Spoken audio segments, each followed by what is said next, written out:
আপনারা দেখছেন YouTube news channel metro live 24। সতর্ক থাকে, সতর্ক রাখে।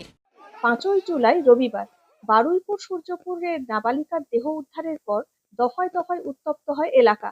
চলে তাণ্ডব, ভাঙচুর, গণপিটুনিতে মৃত্যু হয় একজনের। এবার ওই তাণ্ডবে উস্কানির অভিযোগে গ্রেফতার করা হলো সিপিএম নেতা লায়েক আলীকে। এবার বিধানসভা নির্বাচনে বারুইপুর পশ্চিমের বামফ্রন্ট প্রার্থী হিসাবে ছিলেন তিনি। কি অভিযোগে তাকে গ্রেফতার করা হয়েছে তা এখনো নির্দিষ্টভাবে জানায়নি পুলিশ। সেদিন ঠিক কি বলেছিলেন লায়েক আলী, আসুন শুনি।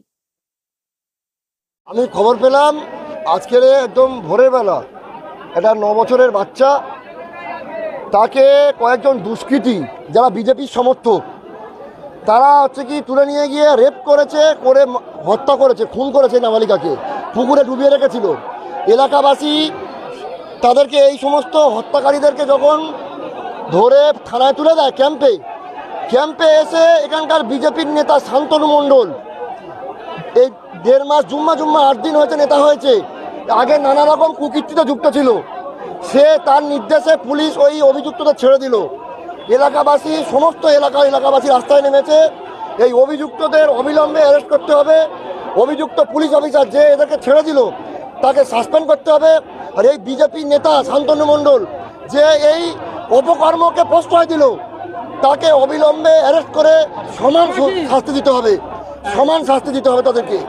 যারা মার্ডার করলো যে শাস্তি পাবে তাকেও সমান শাস্তি দিতে হবে। যদি ফাঁসির সাজা হয়, মহামান্য কোর্ট দেয়, একই শাস্তি দিতে হবে তাকে। যখন এলাকাবাসীরা অভিযুক্তদেরকে পুলিশের হাতে তুলে দিল, তারপরেও তাকে ছাড়া হলো কেন? এটাই তো আমাদের প্রশ্ন। প্রশাসন একদিকে, মুখ্যমন্ত্রী শুভেন্দু অধিকারী বলছে আইনের শাসন চলবে। এটাই আইনের শাসন চলবে। বিধানসভায় একরকম ভাষণ, আর আপনার এলাকায় আপনার কার্যকর্তাদের একরকম ভূমিকা। এটা আইনের শাসন নয়, এটা আসলে বিজেপির গুন্ডারাজের শাসন। এই শাসন পশ্চিমবঙ্গে চলবে না। নাবালিকার দেহ উদ্ধারের পর গণপিটুনিতে নিহত হন ইন্দ্রজিৎ মণ্ডল নামে এক যুবক। পরে তদন্তে উঠে আসে নাবালিকার একটা নির্যাতনের মৃত্যুর ঘটনার সঙ্গে তার কোনো যোগই ছিল না। গণপিটুনিতে নিহত যুবক নির্দোষ ছিলেন বলে জানিয়েছেন মুখ্যমন্ত্রী শুভেন্দু অধিকারী। গত শনিবার ইন্দ্রজিতের বাড়িতে গিয়ে তার পরিবারের সঙ্গে কথা বলেন তিনি। বারুইপুর থেকে মুখ্যমন্ত্রী বলেন, যারা ভোটে প্রত্যাখ্যাত হয়েছে এর পেছনে তাদের উস্কানি রয়েছে।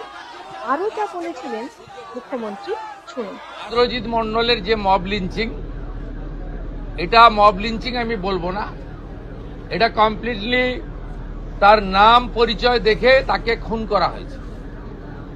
এর পিছনে ভোটে রিজেক্টেড যারা হয়েছেন তাদের বড় উস্কানি রয়েছে। র্যাডিক্যাল মৌলবাদী গ্রুপও থাকতে পারেন, আমি উড়িয়ে দিচ্ছি না। তাতে যতগুলো ছবি দেখা গেছে প্রত্যেককে পুলিশ অ্যারেস্ট করেছে, thanks to West Bengal police.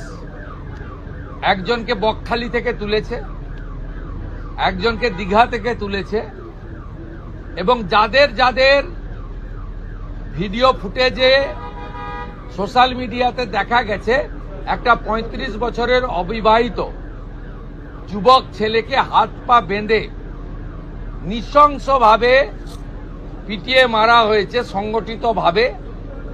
সেক্ষেত্রেও আমরা পরিবারের পাশে দাঁড়িয়েছি। ওর বাবা মার হাতে আমরা আজকে 25 লক্ষ টাকার চেক তুলে দিয়েছি। পুলিশকে ধন্যবাদ, তার বড় ছেলেকে সিভিক ভলেন্টিয়ার্সে চাকরি দিয়েছেন ডিজিপি সাহেব থ্রু সুপারিনটেন্ডেন্ট অফ পুলিশ। এই সূর্যপুর আউট পোস্টে তার ডিউটি।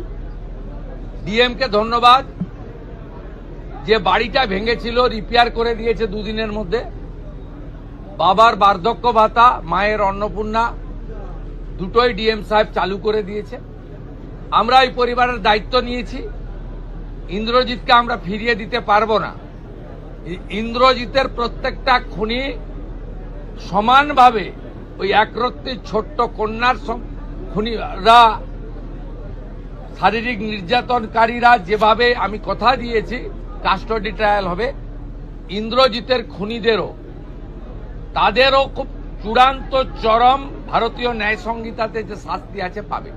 বারুইপুরের গোটা ঘটনায় সাধারণ মানুষকে কি অন্য কোনো উদ্দেশ্যে খেপিয়ে তোলার চেষ্টা করা হয়েছিল? এদিন বারুইপুর থেকে সেদিন পরপর দুটি ঘটনায় সাধারণ মানুষের মুখে আরো কি কি বক্তব্য সামনে এসছে তা আগেই তুলে ধরেছিলাম আমরা। শুনুন সেদিন এই লায়েক আলীর উপস্থিতি নিয়ে কি বলেছিলেন স্থানীয় মানুষদের কয়েকজন। বারুইপুরের বুকে একটা সাম্প্রদায়িক দাঙ্গা সৃষ্টি করতে চাইছে লায়েক আলী এবং সিপিএম এবং তৃণমূলের কিছু নেতারা। তারা আজকে কোথায়? যারা সূর্যপুরের ঘটনায় সকালবেলা ধরে বিকেলবেলা খতম করার কথা বলছিল, তারা কোথায়?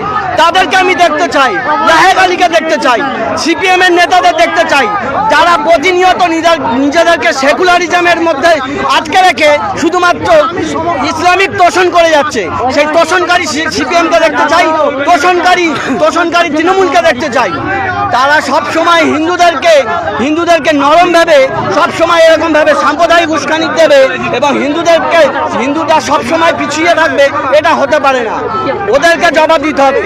পাল্টা চ্যালেঞ্জ ছুড়ে দিয়েছিলেন সিপিএম নেতা সুজন চক্রবর্তীও।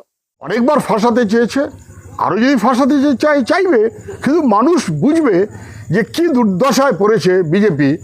একেবারে তৃণমূলের জুতোতেই পাগলিয়ে যে বিজেপি চলতে চাইছে সেটা আরো একবার স্পষ্ট হবে। থাকলো অনেক চ্যালেঞ্জ হয়েছে, চ্যালেঞ্জ থাকলো।